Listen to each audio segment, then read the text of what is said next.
Today, we talked about how to change margins in Google Docs. It's very easy and will not take more than 1 minute. So let's go. First, open Google Docs. Tap on the File option. Then scroll down. Click on the Page Setup option. Now, from the Margin section, you can edit the margin according to your preference.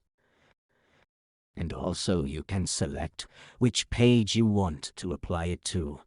After that, if you select Set as Default, then from now, when you open a new Docs file, it will automatically show this margin.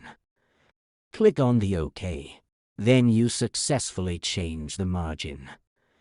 Another way to do that, just click on the indent and change the margin.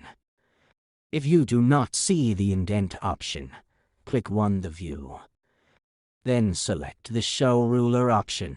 That's it. Now you can successfully change margins in Google Docs. Thanks for watching. Have a great day.